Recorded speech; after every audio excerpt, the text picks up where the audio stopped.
All right. Hello, everybody. Welcome back to Ministry Revealed.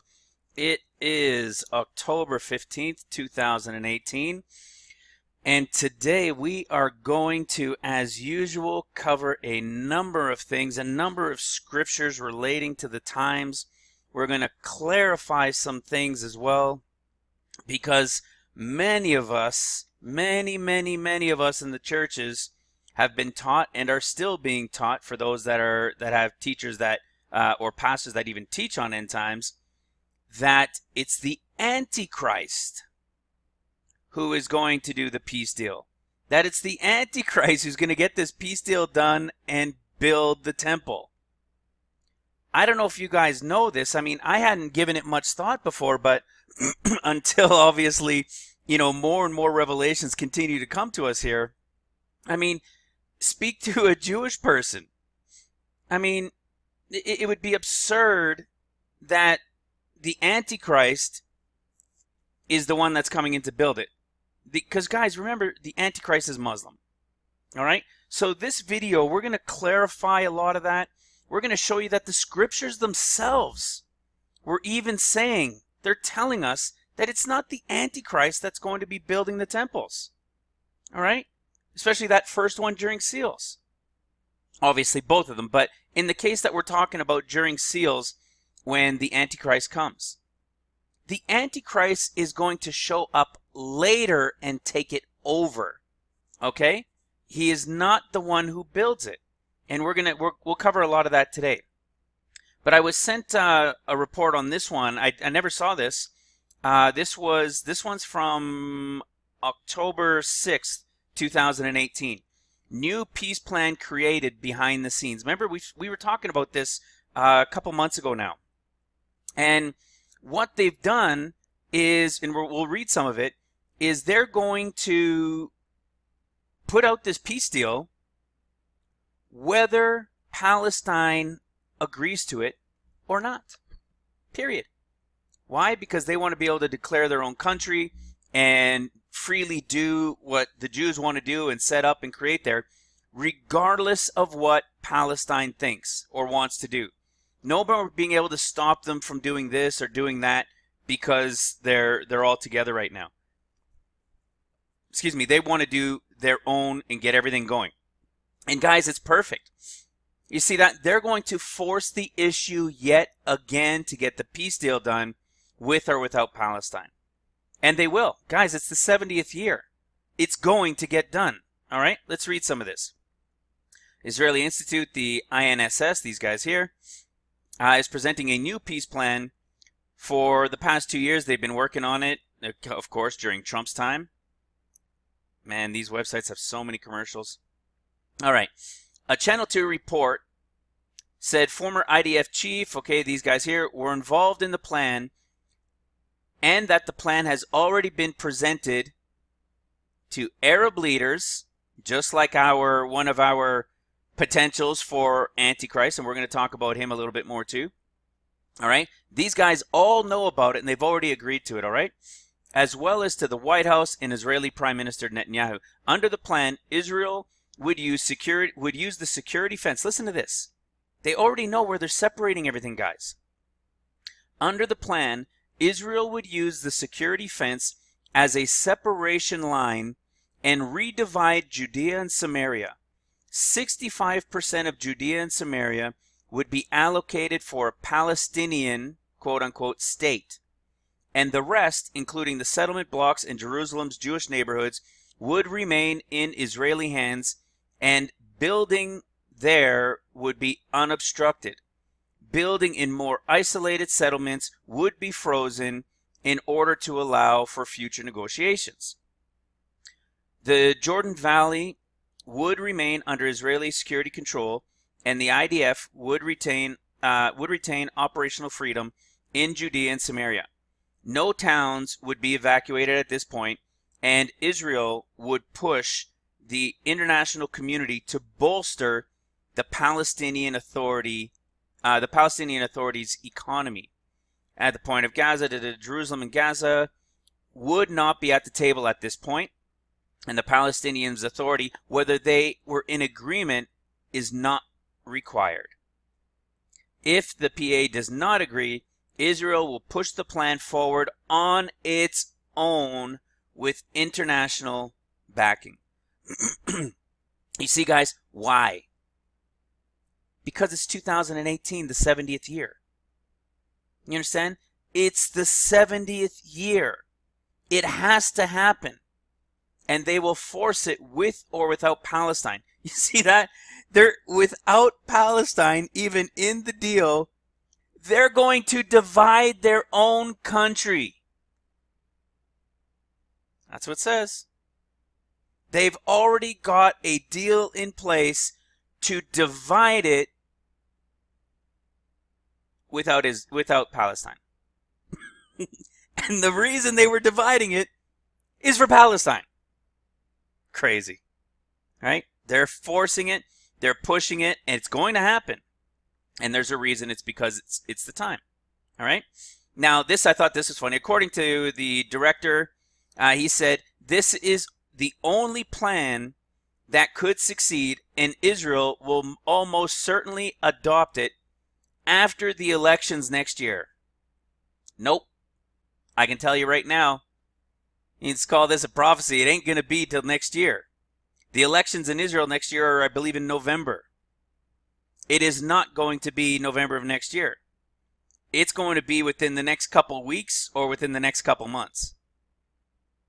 There's no way it's going into 2019 in the 71st year of Israel. See what I'm saying? Impossible. Okay? You can read some of this too. We can move between roads according to developments. The important thing is that we know the destination is set. Our was, I'm not sure what that is set to a Jewish county. See, so, here it is, the other part.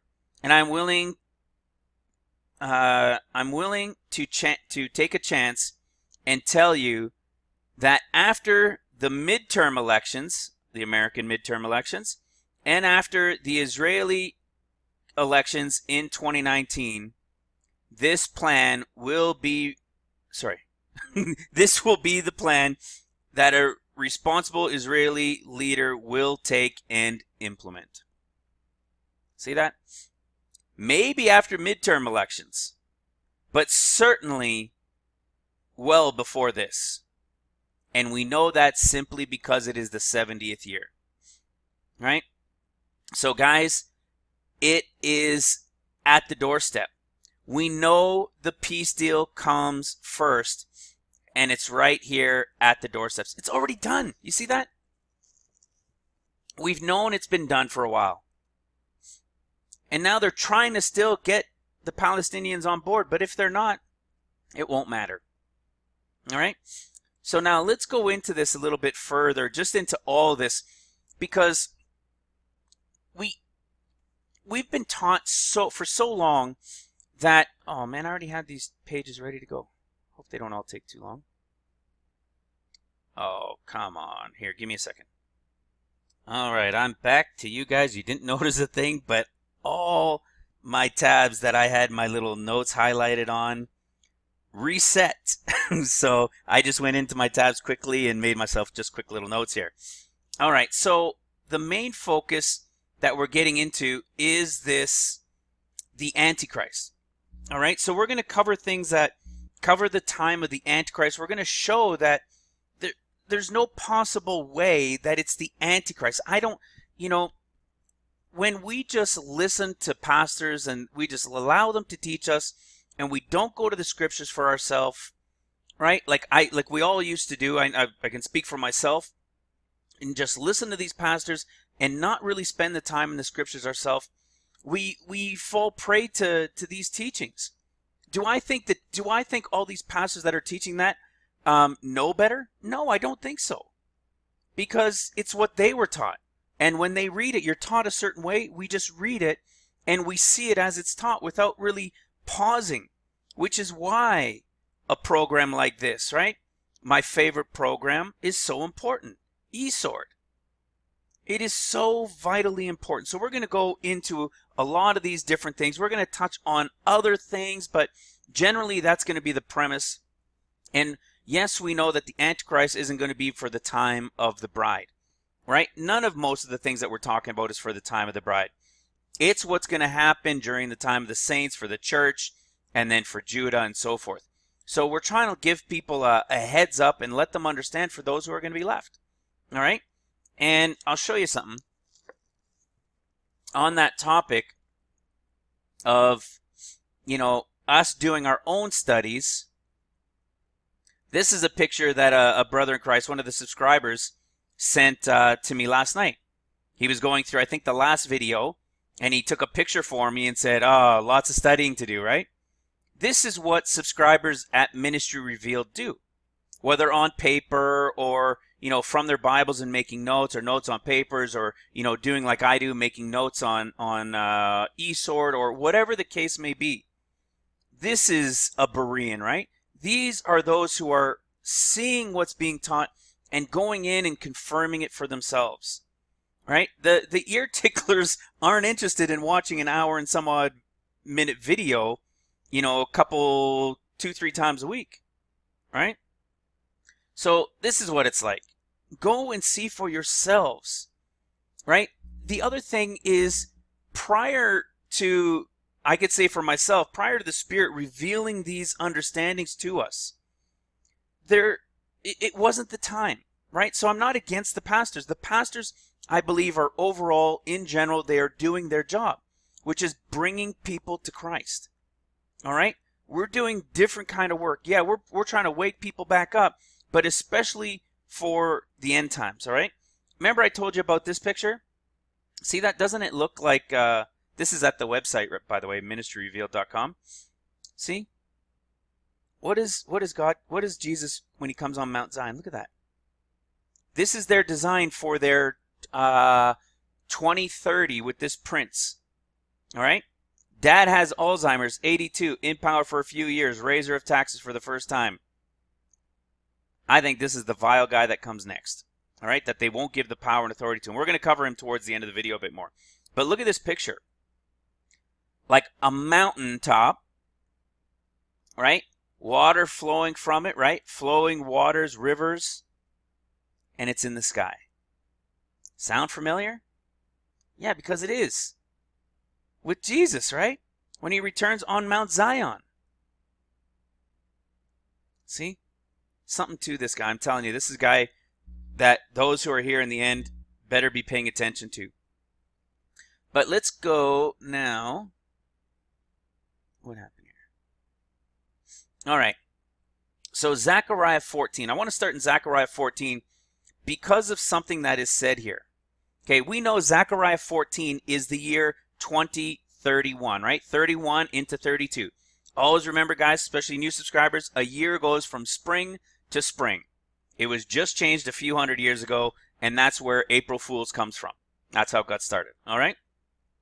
So we have 2018, 19, 20, 21, 22, right? The 70th year right here, 2018, 19, 20, okay? So, and of course, always starting from spring to spring. So 2014 is when the Lord returns. And we know that already. We've gone through this in Zechariah with the 14 years of tribulation, 7 for the Gentiles, right? The time of the church, the rapture happens, the Lord Jesus returns on Mount Zion, not feet down on the Mount of Olives, till he returns one last time at the end. And that's the difference in one of the previous videos. In a cloud, what did I say? In a cloud, in clouds with an S, and feet down. That's what that video talks about in there as well. Part of what it talks about. Right? This is when he comes in a cloud. This is when he comes in clouds. This is when he comes feet down. All right? That's the escape of the bride, the rapture of the church, the return feet down on Mount of Olives, just like we have here. Hosea is the same thing from a different point of view. Hosea is 2018 to 2031, 32, and it's from the point of the Gentiles, or Israel, if you will. All right? So when we see here feet down, right, on the Mount of Olives, when he returns, okay? But look at the verse right before there. Then shall the Lord go forth and fight against the nations, as when he fought in the day of battle. Excuse me. as he fought in the day of battle. Well, wait a second. Do you guys know of any time when Jesus returned, when the Lord returned and fought in the day of battle? Got to remember, Zechariah is prophecy. Zechariah is prophetic, right? It's one of the minor prophets, they call them. Right? This is prophetic. Look, when the Lord returns to the Mount of Olives, it's telling you in that it's prophetic. Here's the last portion when he comes to the Mount of Olives, feet down. So what on earth is as when he fought in the day of battle? We're going to cover that, all right? Watch this. In the day of battle, hostile encounter. Remember, when you see, when it says from a different word, right? This is the Hebrew. That's why this eSword program is so valuable. When we see the Hebrew word, and in this case, see, we're in the Hebrew word 7128. It's saying it's from this one. So generally, there's a connection. If it's not too far away in between, then there's generally a connection with the words in between. So let's go to one word away and see what it says. To approach, to come near. You see that? What does this mean? Let's go to the root word of it. 7126. See, there's the root word of it. To approach, to cause to approach, come near, so forth. This day of battle was when? When he came near. Which is when? When he comes on Mount Zion. Who is this battle against? The Antichrist. It's the Antichrist, when all the nations are going to surround Jerusalem because this ginormous mountain type looking thing is going to be hovering or sitting above and in the clouds, however that's going to look. This is when he comes in that day of battle. Look, it's when he comes near, not when he's feet down. Look, this is feet down. See, then shall the Lord go forth and fight against those nations. Here, when he comes feet down, boom, right? Wipe those guys out. But he says, not this one. He says, as when he fought in the day of his near approach. See that? So what is this day of his near approach? Let's go. Oh, yeah, there was the lower part of that. All right, watch this. You shall flee into the valley and the mountains. So this is when it's talking about the previous time when they fled. Watch this. And you shall flee to the valley of the mountains, for the valley of the mountains shall reach unto Israel. Yes, you shall flee like as you fled before the earthquake in the days of Uzziah, king of Judah. And the Lord my God shall come, and all the saints with him. See, when was the king Uzziah? When in his days? What earthquake is it talking about? The same time as this. Right before this happens, this is going to take place. Watch. Let's see where Uzziah is. Uzziah is in Amos 1. All right, watch this.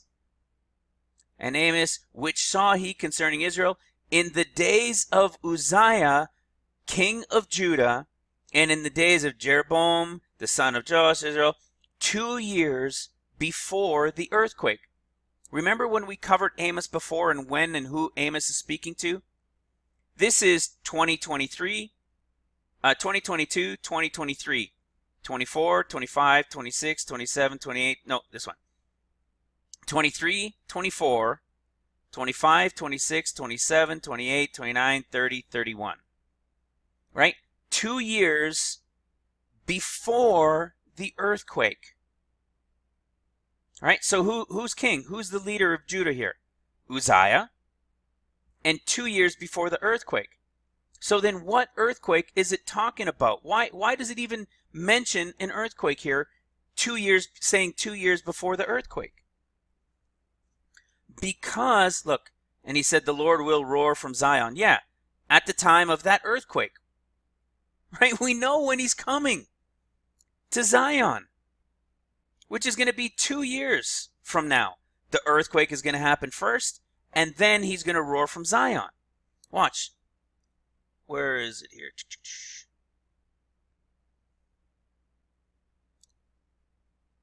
There you go. When? There's the seventh seal for space for half an hour. And then what happens? Right before trumpets begin? An earthquake. An earthquake happens right before trumpets begins. This is their time to leave. That's what it's talking about. And that's why we see it in Amos. That's why we were covering it here like we did before. And this is that 2 years before. Now we might say, wait a second. 2 years before the earthquake, maybe this is the earthquake at the end of the sixth seal. Well, no, if it was the earthquake at the end of the sixth seal, we should have found it in the year for 2024. See, this says 2 years before the earthquake. It doesn't say great earthquake. That's a big deal because the sixth seal is the great earthquake that's going to rip America apart in the year 2024. This is 2023, 2024. This is 2025. 2025, at the time of right before when the first trumpet opens, it's the year 2025 when the Lord is returned on Mount Zion. And what happened right before, the last word before trumpets begins is an earthquake. Okay, so we're piecing together what Zechariah 14, right? We've got to keep that focus here. Zechariah 14, when it says, when he fought in the day of battle, right? It wasn't the day that he returned. It was the day that he approached. Why? Because for those who have been on this channel for a while, we understand that the Lord doesn't return until the end. Everybody knows that. See, it goes back to the confusion of everybody thinking this is the Jubilee year. Because the Lord, they're looking for his second coming. See, guys, man, I get flustered sometimes because I just wish I can just do like a whole weekend of just, let's talk it out. Let's talk. Let's have everybody that wants to listen and just talk it out and explain it. Let's have other pastors that teach eschatology say, well, what about this and what about this? And to be able to show them piece by piece by piece of the 14 years. Right? Christ's return is at the end of trumpets in 2031, 2032. At the end of trumpets. That is his second coming after 2,000 years. Right when the Jubilee is taking place. He's going to kick off the Jubilee. It is the 50th year going into 2032, 2033. The Jubilee year. And see, all of this confusion comes back to 14 years. And I don't mean to rant, but sometimes, man, I just wish people would get it. And I don't mean to rant and just get flustered, but guys, it is so perfectly revealed on this channel. The truth of the 14 years, I just pray the Lord would open more eyes. And more eyes that have a voice. Right? I'm leaving comments on a number of different channels and leaving links and things like that as well. And I know many of you guys are as well. And you're sharing it, put the website on your social media. Right? I just so desire this to get out there. Let's wake people up. I just pray the Lord will wake them up. Right? At his second coming, he said when he returns after 2 days. We covered that in the last couple of videos, right? But he's coming first on Mount Zion at the beginning of trumpets. He'll be seen ahead of time during the seals, during the end part of the seals, right? At the end of the sixth seal, they see him. Right? And then what happens? Watch. See, and the earthquake before. So when do we know this time is as well? Well, let's look. A lot of people on YouTube and a lot of these teachers on YouTube like to talk about the book of Enoch and 2nd Esdra and so forth. Well, look, it's right here, guys. Excuse me. The days are coming when the Most High will deliver those who are on the earth, right? This is the bride. And bewilderment of mind shall come over all who dwell on the earth. We've spoken about this before. And they shall plan to make war against one another, city against city, people against people, kingdom against kingdom. Right? A lot of people like reading 2nd Esdra, right? And relating it to the scriptures. But you know what's funny about that is those same people, many of those same people who like reading about those books and what they're saying don't believe that seals come first. They think we're at the 6th seal. But they love the book of Esdra. And it clearly says there in Esdra that what? The bride goes, and then what happens? Should be earthquakes in diverse places. Here. For nation shall rise against nation, and kingdom against kingdom. It's what's being said here. Neighbor against neighbor, kingdom against kingdom, city against city. And when these signs shall come to pass, and when these things come to pass, and the signs occur, which I showed you before, then my son will be revealed. When does he get revealed? At the end of the 6th seal. Is he revealed to absolutely everybody as his time coming down like lightning at the end? No. But we see at the end of the 6th seal, they could see him coming down. Right? But watch what happens. And when the nations hear his voice, every man shall leave his own land and the warfare that they have one against another. And an innumerable multitude will gather themselves, as you saw, desiring to come to conquer him. Right? All the nations will stop warring against each other because peace was taken from the earth at the Red Rider, and they're going to come and want to attack however that is that the Lord's coming. Whether it's a spacecraft looking thing, a ginormous one that appears like in Ezekiel's wheel, or if it is some sort of literal mountain looking thing, I don't know. All right? But look what it says. So they're going to come and want to conquer him. They're going to stop fighting each other. And then look what it says. But he shall stand on top of Mount Zion. So do you see what this is saying? This is not the time of trumpets. It's the time of seals. Because look, at the time of trumpets, when trumpets begins, I looked, and lo, the Lamb stood on the Mount Zion, and the 144,000 with him. And then the trumpets are going to begin. Right? So this is the battle here. See, and Zion will come to be manifest to all people, prepared and built, as you saw carved, a mountain carved without hands. See? This is not his coming feet down. This is what Zechariah 14 is talking about in this one portion here. See, this is when he's going to come against the nations at the end, but it's saying, as when he fought in the day of battle, when he came near. Because Mount Zion, he is not coming down onto the earth. He is going to be on Mount Zion, and that's why you have the 144,000 who are going to be the ones serving him and working for him and going out into the world, excuse me, preaching and evangelizing. See that? It's right here. I mean, has anybody ever explained as when? As when he fought in the day of battle. What kind of battle? Get an eSword program, it's free, and you'll understand what kind of battle. When he approaches near kind of battle. What other time? As the earthquake, when Judah had to flee. Right? They saw something coming, so they fled before the earthquake. How on earth would they know to flee before the earthquake?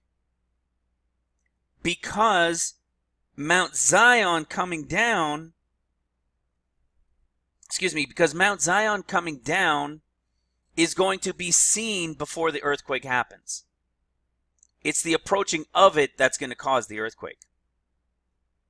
When is this earthquake going to be? After the sixth seal earthquake, right? After the sixth seal, this sixth seal earthquake, right? Behold, the sixth seal, a great earthquake. This is the one that rips America apart. This is after the X that is made, right? The X that is made across America from August 21st, 2017 to the X on April 8th, 2024. And what are they going to see? Well, stars of heaven are falling down and so forth. And then what are they going to see? They're going to see the Lamb coming. See? And as he gets closer and closer, what's going to happen? The earthquake that comes when he is just about here and established, however that's going to be, above Mount Zion, and then the nations all coming against him. And he's going to obviously whoop them. All right? So now, let's keep following this along. Daniel 8 was, yeah. See, it even ties in here to Daniel 8. We know Daniel 8 is also speaking about, where is it? Daniel 8 is also speaking about the time of the Antichrist, all right? So let's go to where this piece that I want to show you here. All right? Talking about the Antichrist and what happens in Daniel 8. And through his policy, he shall cause craft to prosper in his hand. He shall magnify himself in his heart, and by peace. So you see, when people see these, in many cases, talking about the Antichrist, even in Daniel 11, this is the word that messes them all up. And by peace shall destroy many. So they think because of the word saying peace here, that he's the one that must make the peace deal. Right? That's not what it is. That's not what creates the chaos and everything right away. Because we're going to see, in no point in history with the previous temples was it the Antichrist who built it. All right? And now we could see that Palestine's probably not even going to be a part of it. The Jews are going to force it themselves with other parts of the world. You see, the Jews, in this case, they're the ones. Now, with some of the international community, of course, with America, they're the ones that want to get it done so that they can move on and do the things that they want to do in their land without always having to be concerned of what others are saying, like Palestine and so forth, and what the international community is saying against them. So it's understandable. But you see that? They're the ones dividing their own land. Interesting. Okay? So by peace shall destroy many. He shall also stand up against the what? The prince of princes. The capital P prince of princes. This is the same time. See, this is the end of them here. When he shall stand up against the prince of princes. Who is the capital P prince? Yeshua is. Right? It goes back to the same thing at Zechariah 14. When the Antichrist stands up and fights in the day of battle against the Lord. It's the exact same thing again, revealed from a different perspective. Now let's touch here on something else just to bring in hopefully some clarity as to who, what, or how this is talking about in his return. We know this on this channel, right? And he said unto the disciples. When you understand who the books are speaking to in end time understanding, this channel, for those that are new, is about end time scriptures being revealed in understanding. It is the end time understanding of scriptures The books are opening up like Daniel was told they would be. All right? That is what's happening here.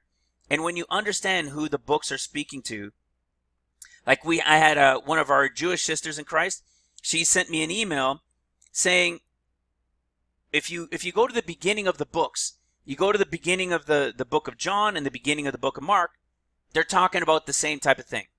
When you go to Luke, it's talking about something different. When you go to Matthew, it's talking from another perspective. And why? Because Luke is its own for the bride. Matthew is Judah, that's here during trumpets as well.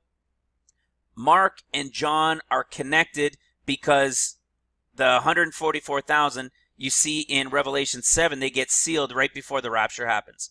It's the same connection with who the robes are speaking to. What's it called? Revealed in the robe. Right? I said before, one of my favorite videos. That's why Mark and John, in the robe that Christ was crucified with, Mark and John, it says a purple robe. In Luke, it says Herod gave him a gorgeous robe, which is for the bride. We talked about that in the previous video, right? Gorgeous is the robe that the bride's getting that Jesus also was given. All right? By Herod only. These other ones had nothing to do with Herod. And then Matthew is scarlet. It's the same thing. When we see here the disciples, this is the indicator from the discourses. When you read the three discourses in Matthew, Mark, and Luke, you see that in Matthew it says, it addresses, and the disciples came to him saying, Lord. In Mark, it says, Peter, James, and John, I believe it is, came to him and said, Lord. In Luke, it says, and they came to him and said, Master. All right? It is a difference in understanding of the perspective in which it is, in who it's speaking to. So when we see here disciples, and he said unto the disciples, right? Luke jumps in like this regularly. These are Luke's words in black letters. He jumps in regularly in the discourse and in many places, and he says, and he said unto them, or he said, and he said unto the disciples, or Peter, James, to let us know who he's speaking to. Because remember, we talked about in a previous video, in Luke chapter 1, Luke says that he was given understanding of all of it. So when he speaks, he's speaking to the bride, but also has in there Matthew and Mark's groups as well. All right? And this is an example of that. And he said unto the disciples, the days will come when you shall desire to see one. Again, we've talked about this portion previously in another video, but we'll touch on it here because I want to show you something. So, when you shall desire to see one, meaning the first of the days. See, why the days? Same thing. This is because he only has 1 second coming, which is at the end of it all. At the end of the 14 years. That is his second coming, which is just like he said, after 2 days. Not from his birth. That doesn't make any sense. Right? There was no salvation until his death and resurrection. Right? And the Holy Spirit came. So it was 2 days from then, which is 2,000 years. That is his second coming. But see, when you shall desire to see the first of the days, but he said, of the Son of Man, but you shall not see it. Well, why aren't they going to see it? Because nobody is. Remember? We're even just showing it right here. Even 2nd Ezra talks about it. To deliver those who are on the earth that belong to him. Same thing in Acts 15. What happens in Acts 15? Acts 15 is also speaking of 2,000. It's the chapter is the 15th chapter, but it's telling us things and events taking place and that will take place and that have taken place so far in 2018. And what does it even say? Look at here. Simeon hath declared how God at the first, at the first,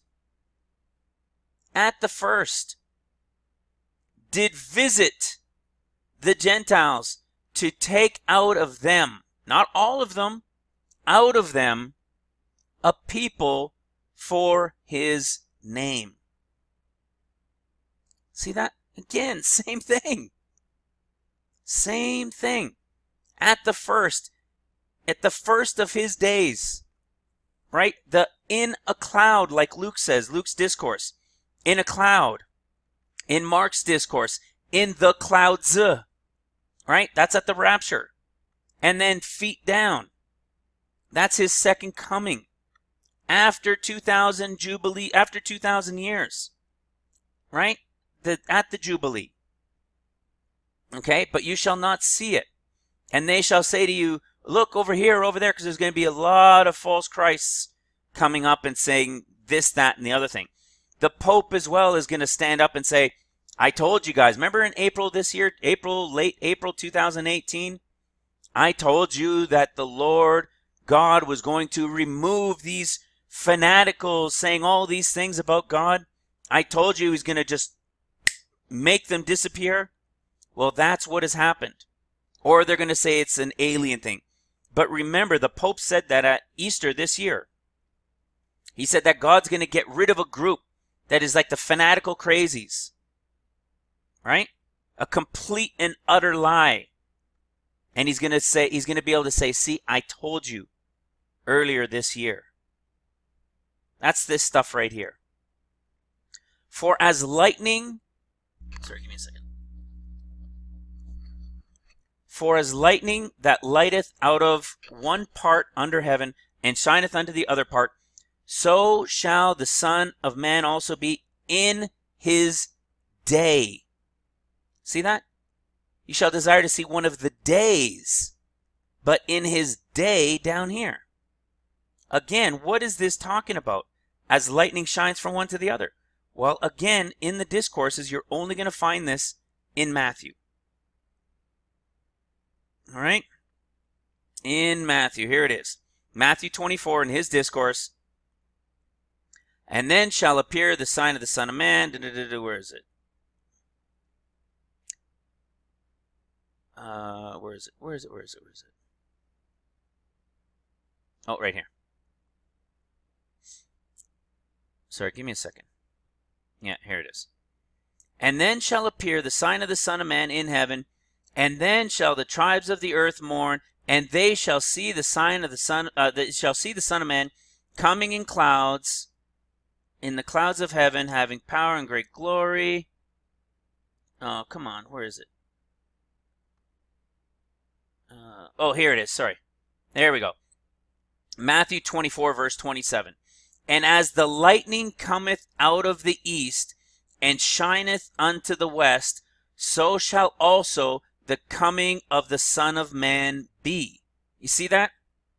So again, it's telling us that is only found, by the way, in Matthew. All right? It is not found in Luke's discourse or Mark's discourse. Why? So it's telling you what he's talking about here, who he's talking to. Okay? So he says, in his day. He says, but first. So this is what I want to get to, especially in here. Watch this. But first, okay? So he says, you're going to desire to see the first day, which is the escape of the bride. But you're not going to see it. And people are going to say, I'm over here or I'm over there. Don't believe it. Because for you guys, Matthew, for you guys, Judah, I'm going to be like lightning coming from one end of heaven to the other and lighting it all up. All right? That's what it's going to be like in my day when I come at my second coming. He says, but first, big deal, but first must he suffer many things and be rejected of this generation? What? What does that mean? I'm still trying to figure this one out personally. Is this just mean that he's going to suffer, in heaven, that he's going to be suffering because so many people are rejecting him during the season that we're currently living in? Right?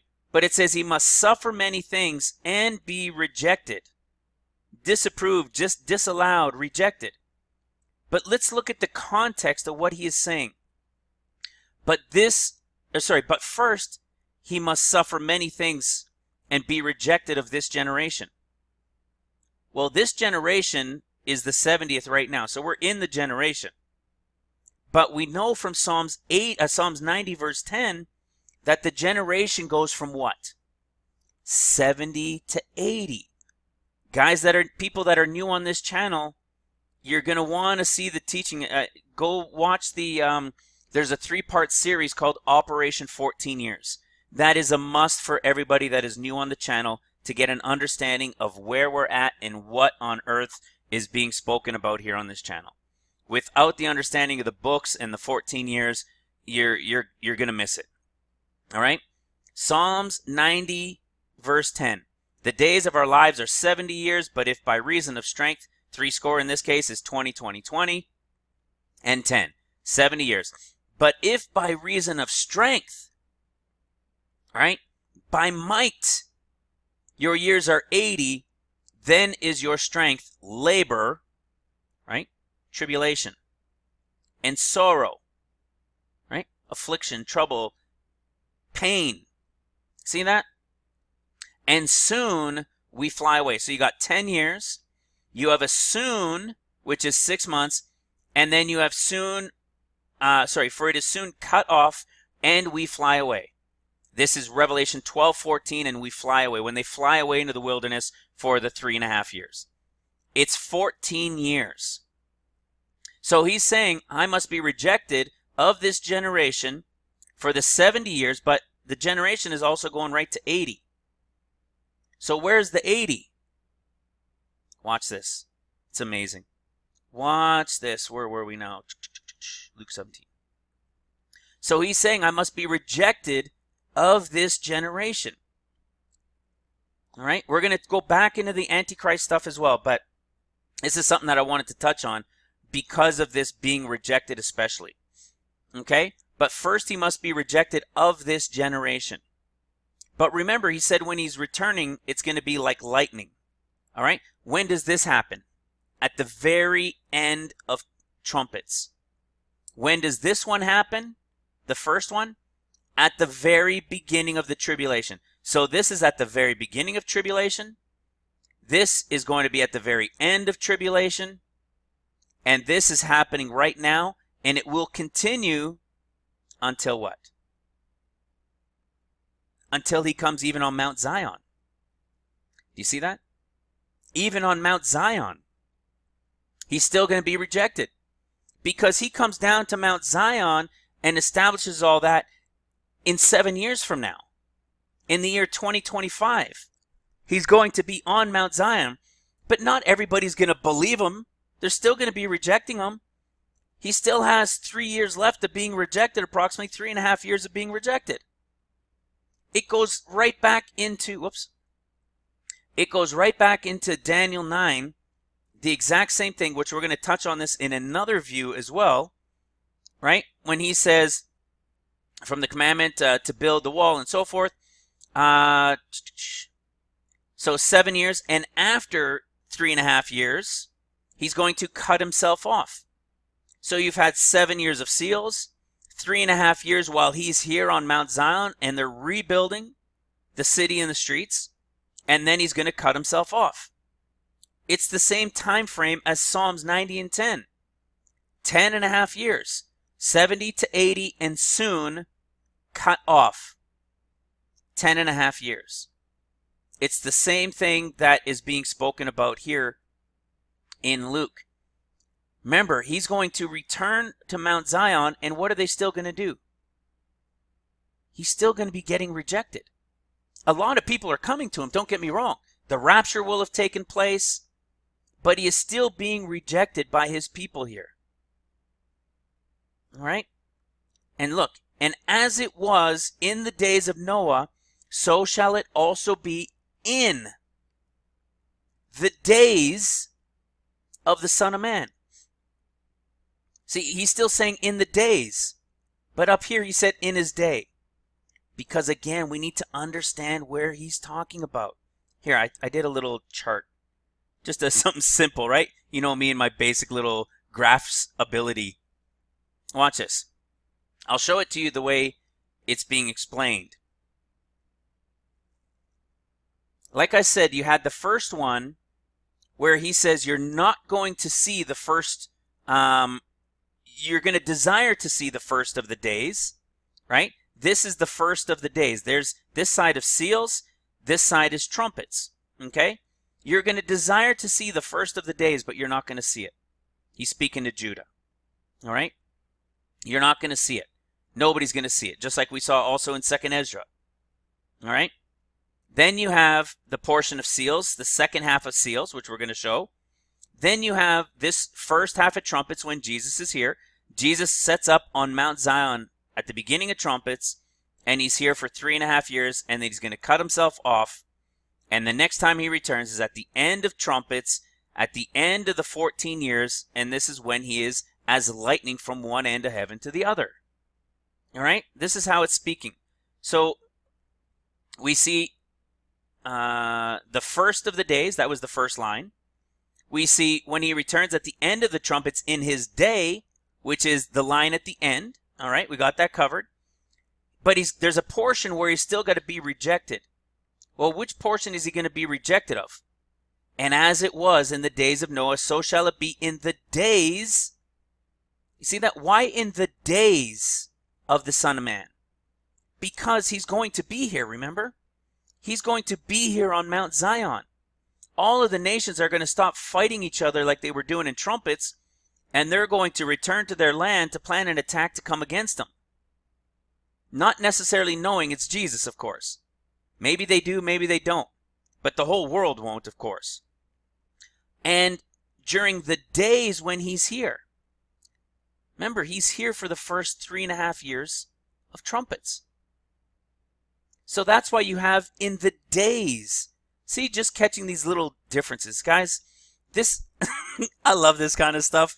You know, when you shall desire to see the first of the days, and then he says in his day, and then he's talking about in the days when he's here. It's discernment, guys. It is only through the Spirit working through us that we can come to understand these things. Right? So he's saying, as it was in the days of Noah, so shall it be during his days that he's here. See, everybody keeps talking about days as it was in the days of Noah, just like we're living in now. No, we're not. Because we're not at the 6,000th year. It is not the Jubilee year yet. And we won't be here for it. The saints will be returning with them, but that's not it yet. All right? That's why, oh man, so many things. I don't want to get too far off track. I don't have much time left. So this is the days of Noah. Well, when are the days of Noah going to begin? How about not only, what can I show here? Not only at trumpets. Like, this is going to be crazy bad when the giants and the fallen angels return, when Satan loses his battle in heaven, and mid-trumpets, right? 3.5 years into trumpets, because it's also 7 years. This is going to be crazy. But let's not forget what happens in here. Right? So during the days of the Lord, he said it's going to be as it was in the days of Noah. Right? In the days of the Son of Man. We know he's here during the first half of trumpets. And he is calling those days the days of Noah. At least the first half, because all of trumpets is going to be like the days of Noah, but progressively getting way, way, way worse. All right? Why? Because who are the characters that are here? Oops. Revelation 6. All right? What happens at the sixth seal? And the stars of heaven fell unto the earth. Well, we know they're not actual stars. The earth would be destroyed. Right? What stars are they? These guys right here. When the dragon threw his tail, right? His tail drew 1/3 of the stars of heaven and did cast them to the earth. These guys are, is it all of the fallen angels or some of the fallen angels? You know, it's 1/3 of those that were in support of Lucifer and his plan. Right? There are still fallen angels. You got to remember, the dragon is still staying up in heaven, in the heavens. Right? After he casts those down, after the rapture takes place, and the 144,000 are sealed, then what happens? During the first 3.5 years of trumpets, when the Lord is here on Mount Zion, Michael and his angels are fighting against the dragon and his angels still in the skies above. Are we going to see that? I mean, I pray none of us listening are going to see that. We want to be found accounted worthy to escape all these things, right? But for those that are listening to this message that we're leaving behind on USB sticks, on you guys downloading it to your laptops, sharing it with everybody we can, there are going to be people, many, many people, because this is the ministry's main purpose. Posterity for those left behind. All right? Are you guys going to see this is it going to be like spaceships warring in heaven? I don't know, but it's possible. Who knows what these are actually, who knows what these are actually going to look like, or what it's all going to look like. All right? But Satan and his main angels are going to be fighting in the heavens against Satan and his, and Michael and his. But these guys here, this is what we're talking about here, will have already been cast down. And when are they cast down? Right towards the tail end of seals. Right? And the big earthquake happens, and the rapture will take place after that. Right? The 144,000 sealed, and the rapture, it's all explained right here. It's the end of seals. All right? And so who's here at this point? Well, it's end of the sixth seal. They see him coming, remember? The Lamb is coming for his wrath. God's wrath is the bowls, are the bowls. Jesus' wrath are the trumpets. All right? So, for his wrath is coming. And then what happens? 144,000 sealed. Rapture of the church comes next. And then what do you see? Beginning of trumpets. He's now on Mount Zion with the 144,000. Which means what?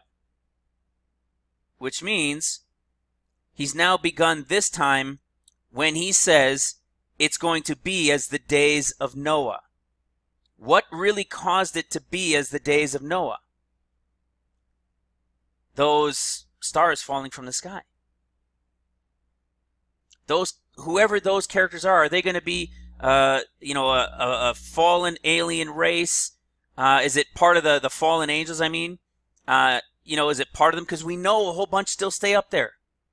Right? Because they're going to be Satan's main guys that are going to be fighting with Michael and against Michael. Not with, but against Michael. All right? And that's going to last a few years. Okay? That's what Luke is talking about. So now we see that portion. Now what's the next portion, he says? Right? For as it was in the days of Noah, so shall it be in the days of the Son of Man. See, when the Son of Man is here. That's what I'm saying. It's the first portion of trumpets while he's here. They did eat and drink until the day Noah entered into the ark, and the flood came and destroyed them all. You see that? Until the flood came and destroyed them all. When people read that in Matthew, like so many, 95% or more of the pastors, always go to Matthew 24, Matthew 24. It's like Mark's discourse and Luke's discourse don't exist because they all assume it's speaking the same language. And it's not. Right? That's why you see in Matthew's discourse, you see as it was in the days of Noah. What happened when the Lord finally took those into the ark? What happened? Everybody not in the ark was destroyed. The whole earth was destroyed with the flood. Well, when the Lord returns at his second coming, everybody that's not his in Zion, or not his that are there, what's going to happen? They're all going to get destroyed. Right? All of the enemies are going to be destroyed. When he comes and takes the people out at the rapture, is he destroying the whole earth? Right? Destroying everyone? No. Right? He's coming to rapture out the people and destroy just those armies coming against Jerusalem, coming to attack them. Right? In fact, go into Zechariah 14 and you see like, poof. When he comes at that final battle, oh man. But now let's see what it says next. Likewise also, as it was in the days of Lot, See, is he here at this point? No. This one, it says, here, give me a second. There it is. As it was in the days of Noah, so shall it be also in the days of the Son of Man. See that? As it was in the days of Noah. He's not saying as it was in the days of Lot, so shall it be in the Son of Man. He said as it was in the days of Noah. Noah and Lot were not at the same time, obviously. So he's saying his days will be as in the days of Noah. But he's saying likewise also, as it was in the days of Lot, look at this. They did eat, they drank, they bought and sold. Do you see that, guys? It's perfect. Perfect to everything we were teaching. When is the buying and selling coming? Oh, how about the last about 3.5 years of seals? Look, when the beast gets power to continue 42 months, it'll be the time of what? I've got it right here on the chart from over a year ago. Power to continue 42 months. See the image, the mark of the beast. He's got power here, and who can beat him? Who can fight him in war? He is so great, and everybody, he's wounded, and he gets healed, and everybody's like, whoa, that's amazing. But then, he's given power here. But then he's going to receive power to continue. And this is that time frame also when he is going to enter into the temple and destroy the sacrifices that they were doing in there during this time.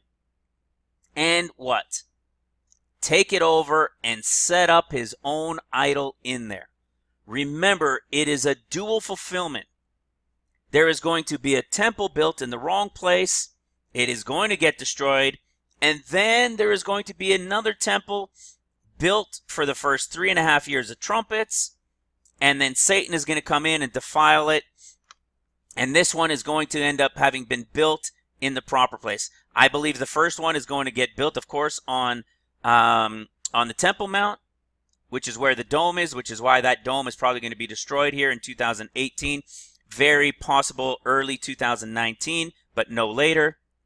Because Israel, of course, is going to get struck. Jerusalem is about to get hit right now. And this is when he's going to step in. This one is going to be built on the Temple Mount. This one is going to be built where the Lord really wanted it. And it's going to be built in the correct place, which is going to be the city of David. All right, we talked about that in a couple videos as well. So you see, power to continue. This is when he steps in. See, the Antichrist is on the scene and he's globally powerful and so forth. Muslim, globally powerful. All the liberals are all for the Muslims, aren't they? They're going to support this guy in all of his power and might, all of his money. And then he's going to get the global power. He's going to be given authority over all the earth to have full power. And he's going to continue for 42 months. Okay? Whoops. That is this portion here. And that's why you see they bought and they sold. You don't see that up here in Noah. You see it in the reference of Lot, which is the portion of seals. This portion here. You see that? This is the Noah portion while he is here that he's talking about. While the temple is being built in the city of David. Satan shows up here. Jesus cuts himself off from Mount Zion. And the abomination standing in the holy place. This is why you read this in Matthew. Standing in the holy place. And over here, they're going to start building the temple. And when they're building the temple here, they're going to be starting sacrifices and so forth. Then at around the year 2022, the Antichrist is going to show up with, like I said, about the year 2022. The Antichrist, already having had power during the early part of seals, right, from the Red Horse Rider, will receive his power to continue as in the days of Lot during this portion here, which is the time of buying and selling, mark of the beast, just like it says here. So he's talking about here, you're gonna desire to see the first of the days. You're not going to see it. When I come, it's going to be as lightning from heaven. This is my second coming. During the days that I'm here, it's going to be as it was in the days of Noah, and as it was in the days of Lot when they were buying and selling, is this portion here. See that? Just I was telling my wife the other day, in chapter 17 alone of Luke, I can spend a day doing a teaching on it, and all of the revelations that perfectly align to the 14 years are revealed in it. All of it. It's awesome. I love it, I love it, I love it. All right, so they bought and sold, but in the same day that Lot went out of Sodom. And see, this is why those people, remember Lot's wife. You better not turn back at that time of the rapture. Right? That whole buying and selling. And that's why he says here, even thus shall it be in the day when the Son of Man is revealed.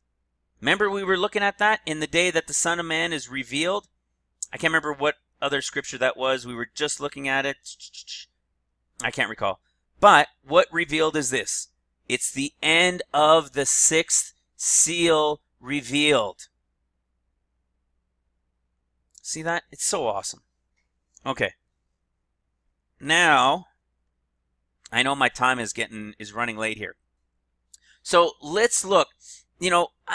For the life of me, I don't understand why I shouldn't say I don't understand. I do understand, because I was like everybody else as well. If we're not studying and we're told these things and we're taught this way, we tend to just go with it, right? And because we believe the pastors, why would we not believe them? But let's look at the scriptures themselves. It's all from Daniel 9.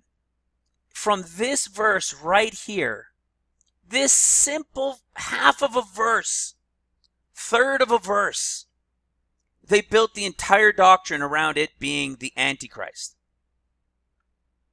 It's where it all comes from. And then they say, see, this is what it is here. Know therefore and understand from the going forth of the commandment. Look, to restore. To restore. It has to get destroyed first. When? In the 70th year. See that? It has to get destroyed before it could be restored. And build Jerusalem unto Messiah the Prince shall be 7 weeks. 7 weeks and 62 weeks. The city shall be built again, and the wall even in troublous times. And so if we want to say, we know this already. We've gone through this many, many times. We know that this is the time of trumpets, right? Because of Messiah, Jesus Christ. See? Capital P Prince. Right? Who is going to go up against Messiah the Prince? The Antichrist is. All right? When is Messiah the Prince coming? At the end of seals, beginning of trumpets. But only on Mount Zion. And when they see that, remember, 2nd Ezra, they're all going to gather. The Antichrist and all the armies are going to gather to fight against the capital P Prince. All right? But now let's look at this another way as well. Because we know this is the time of trumpets. But if it is a dual fulfillment, as we've spoken about many times, and that this Messiah the Prince is also referred to in some translations as the Anointed One, right? Which also, by the way, the Anointed is also a reference to Messiah. But some people say because it was used for Cyrus, that maybe it's an anointed person. All right? The Anointed One has never been the Antichrist character in history. Was the Anointed One Nebuchadnezzar? No. Was the Anointed One Rome when they came and destroyed it? No. Never. Was the Anointed One ever the one that was destroying it? They were the ones building it. or giving the permission to build and get it built, right? Funding it, right? Watch, what is it? Isaiah 45, right? Who is the anointed one? I think it's the only time we'll be able to find it here in Scripture as well. Thus saith the Lord to his anointed, to Cyrus, right? What does it say about the anointed? Specifically Messiah. But it can be an anointed one, right? An anointed king, priest, saint. And what do we know that Cyrus did? He allowed them to go back and to build their temple and, right, to rebuild everything. And he helped fund it, right? Well, why do we think that the anointed one, in all of these generations that we've been getting taught, or all of these decades that we've been getting taught that it's the Antichrist that's going to make the peace deal, and it's the Antichrist who is going to build the temple, is ludicrous? At no time in history has that been the case. What he is going to do, follow the storyline. For 3.5 years, they're going to rebuild the city and the streets. And instead of Messiah here, we say the anointed one, all right? Fine. See, same word. Same word being used here as we saw for Cyrus. All right? Messiah, 48:99. Same thing. Okay? So we have the anointed one. So after 3.5 years, the anointed one shall be cut off. So whoever is the anointed one that gets the city and the streets rebuilt, all right? But not for himself. And the people of the little p prince. Who is a little p prince right now? Yep. You guessed it. Who is a little p prince? This guy is. That guy's a little p prince. All right? And the people of the prince that shall come shall destroy the city and the sanctuary, and the end thereof shall be with the flood, and until the end of the war, desolations are determined. We know exactly how this fits, for those who have been watching for a while, exactly how it fits in trumpets, in the total timeline. We get it. It has been laid out perfectly in trumpets. But if we now follow the same setup, because we know there's going to be a temple built, Israel is going to start getting rebuilt, the temple is going to get built, it's going to be built in the wrong place, the Antichrist is going to come in and declare himself above all little g gods, as we know from Daniel 11, right? And then it's going to be destroyed. The Lord is going to return. Remember, he's going to return on Mount Zion, and that whole area is going to be leveled. And then what are they going to do? Then they're going to rebuild in the proper place, and just like we can read into Haggai and so forth, but my time is getting really short, so I'm not going to go too far into that. So let's look at this again, just real quickly. Okay? There's going to be a commandment to restore Jerusalem, and I believe it's going to happen in 2018, it's going to get destroyed. And in 2019, there's going to be a command to go out and to restore and to rebuild it. All right? They're going to say peace and safety. Boom. Destruction's going to come. Then there's going to be a command to restore and to rebuild it. All right? And who is the anointed one that is going to rebuild it? I believe the anointed one who is going to rebuild it is going to be Kushner. All right? I believe Kushner is the Zerubbabel character. Again, I believe. I don't know with certainty. But I believe Kushner is going to be the anointed one. Of course, he's already supported by the quote-unquote Cyrus, right? Cyrus Trump. But it is Kushner getting all this stuff done. He's the one that's put this all together in the background with the support of his father-in-law, with the support of Trump. And I believe it's going to be Kushner who is going to be the quote-unquote the anointed one who is going to get the city restored, Jerusalem restored and rebuilt, and is going to get the temple built. And then what's going to happen is after the temple is built, I got to redo this, guys. I'm still working on it. I'm just busy getting other things done and studying Scripture. But like I said, nothing changes in the timeline, just more things needed to be added to it. So what's going to happen is when it gets destroyed, they're going to be rebuilding the city and the streets starting in 2019. And the Antichrist is going to come into very big notoriety and power throughout the world. Okay? The dragon is going to give him his seat and his authority. That might be Obama that gives him his seat and his authority. We'll see. All right? Preferably not be here for any of us that are listening right now. Okay? When they're finished building the city and the streets, or while they're building the city and the streets, the temple is rebuilt. They've gotten well, the temple is probably rebuilt earlier in here, 2021, 22, somewhere in there. And they've been doing sacrifices and everything. All right? They've got everything going again. It's on the Temple Mount. And then what happens? Then it says the Antichrist is going to show up. And he's going to see the people of the little p prince that shall come. So the anointed one, Kushner, would be cut off at this point at the 3.5 years. And the people of the little p prince are going to show up. And they're going to destroy the city and the sanctuary. The beheadings, he's now got power over the world, essentially. There's going to be what I call, or what I say is the purposeful killing of Christians, right? Which is why you see these guys at the 5th seal under the altar. These are those that were beheaded for Christ, right? These are those that are going to come with them, return with them, okay? And what does it say? It's the people of the little p prince that shall come and destroy the city and the sanctuary. Right? Look. Watch this.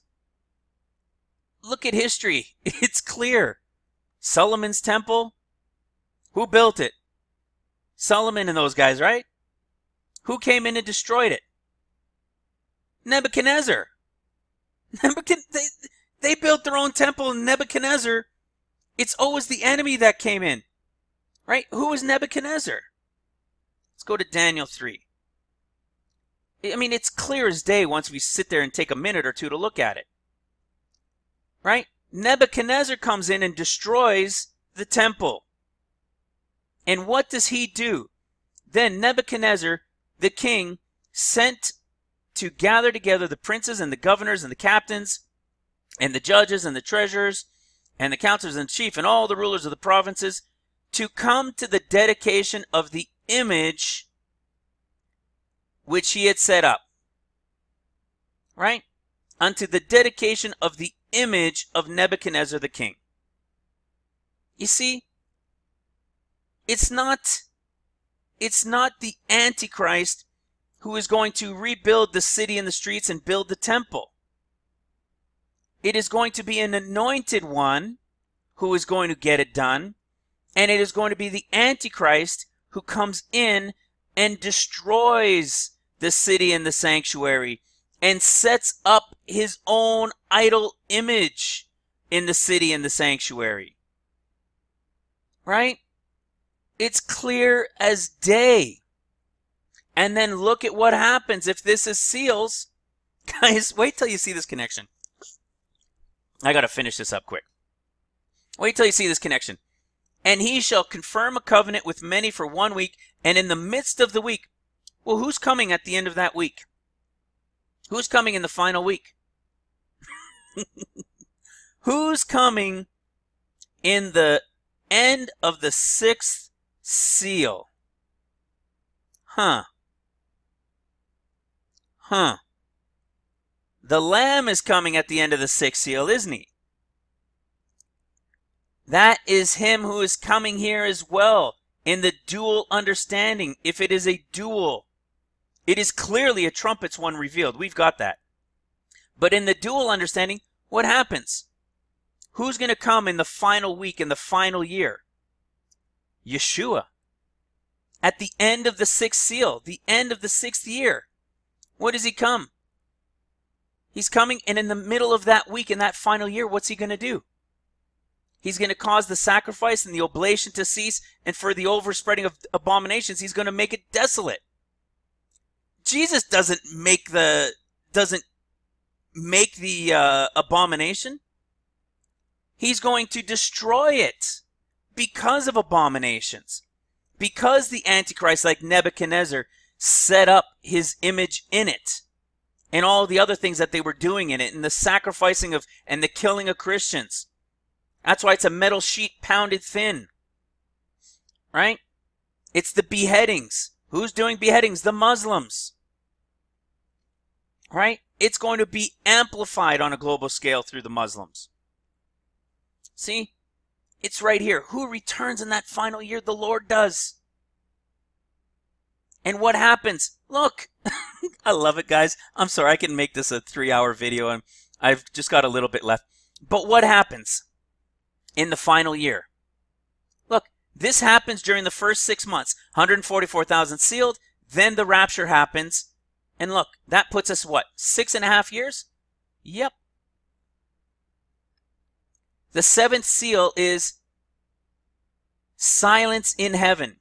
The earth is going to be quiet in the sense that war is going to stop because they're probably all going back to their own nations to come against God. Remember, to come against Jesus and Mount Zion. So for half an hour, about the space of half an hour, or about 6 months, it's going to be quiet. What do you mean, about 6 months? That's the exact same time that it says in Daniel 9:27. And he shall confirm a covenant for 1 week, the final year. And in the midst of it, he shall cause the sacrifice and the oblation to cease, and for the overspreading of abominations, he shall make it desolate.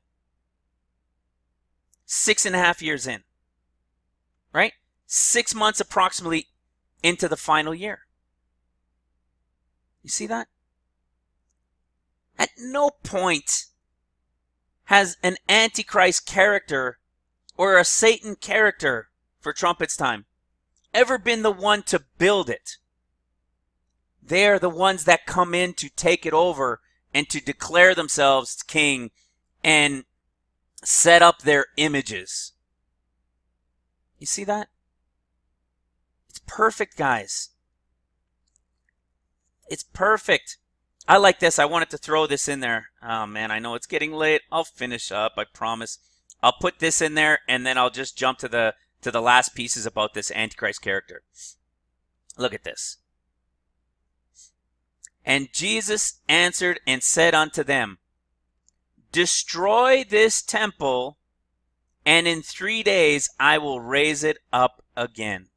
Now, of course, we know he was speaking about his body, right? We know that he was speaking about being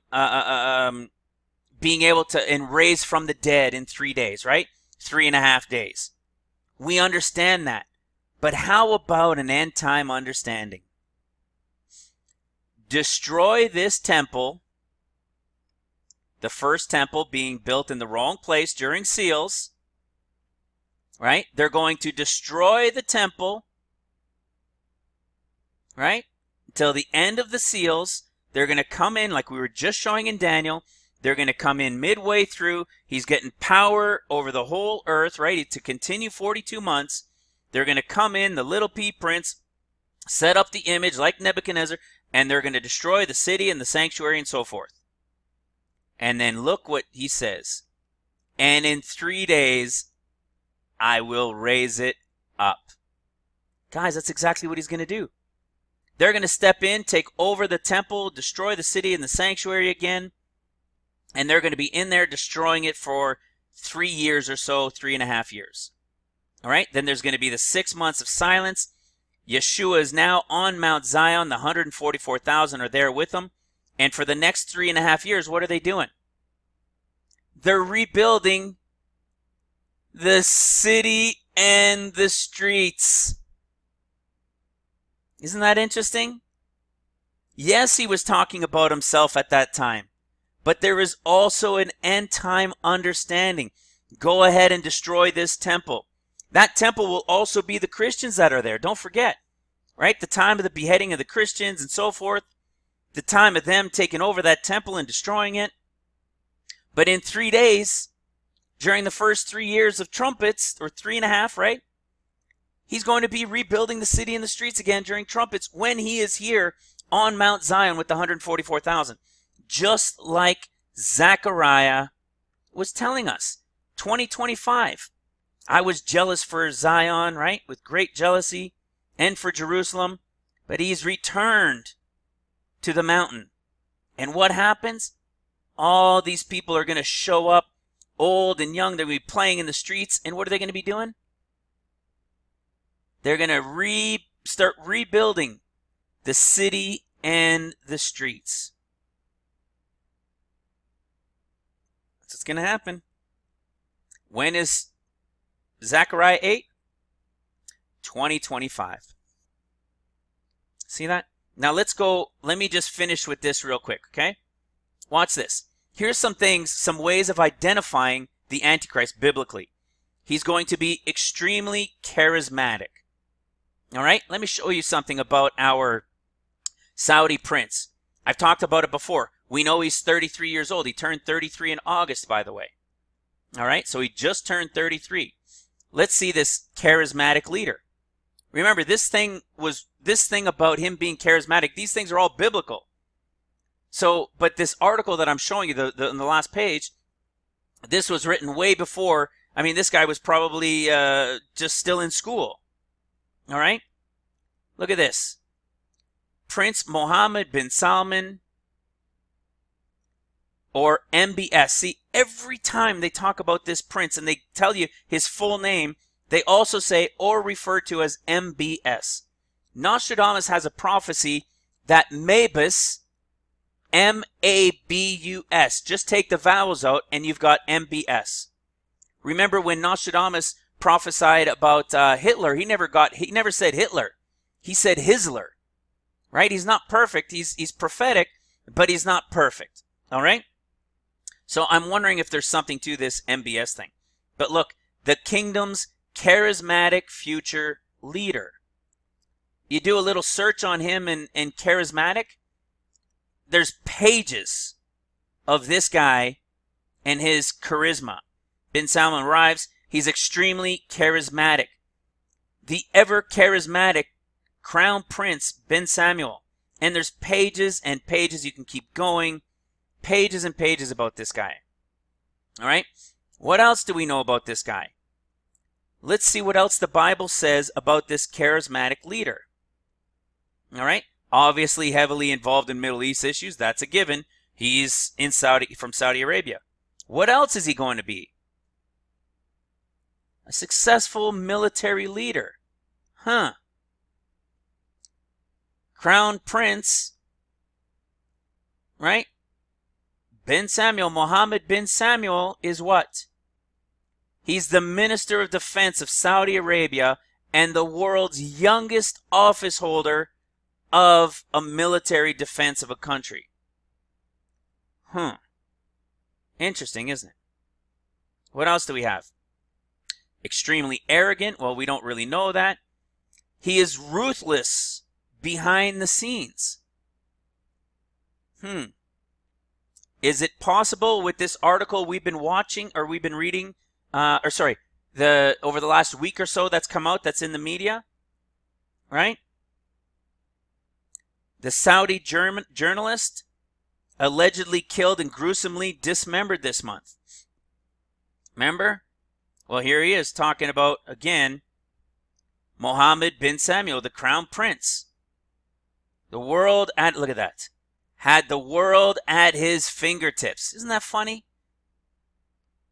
Had the world at his fingertips. And he's going to get the world at his fingertips, by the way. Had thousands of investors. But then this other type of charismatic type guy they talked about, he was going to talk about things within the Saudi regime. Remember, the father who is the king has dementia or Alzheimer's. Dementia or Alzheimer's, I think part and parcel, right? He's taking over. The father is about to die, just like Daniel 11 said. All right? So, if this dismemberment took place of this journalist who is going to divulge things on the crown prince, this dismemberment, if this actually happened, could not have happened without the crown prince's authority. And he was dismembered. What else did the Saudi crown prince do? Well, he just took over, was just given this authority, and as soon as he was given the authority, what did he do? He went after all of those who might compete or stand against him. Remember we saw that a few months ago? Right? In Saudi Arabia, going after all these guys they were saying for corruption. Maybe there was some sort of corruption.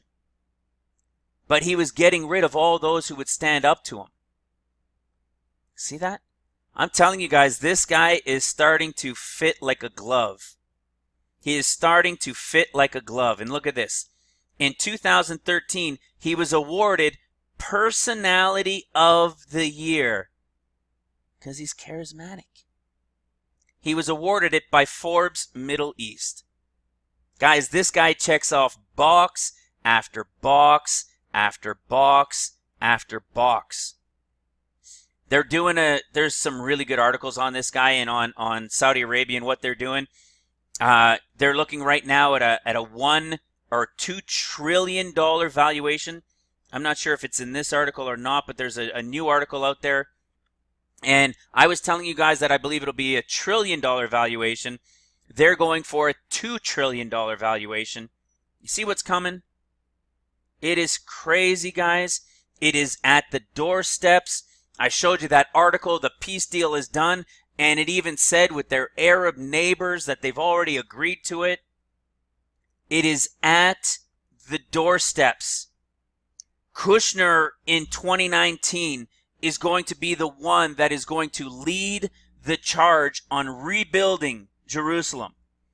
It is even possible that Netanyahu, when this war breaks out here in 2018 and Jerusalem's destroyed, that Netanyahu may even die in it. And when they're looking for this leader, it is going to most likely, I believe, be Kushner.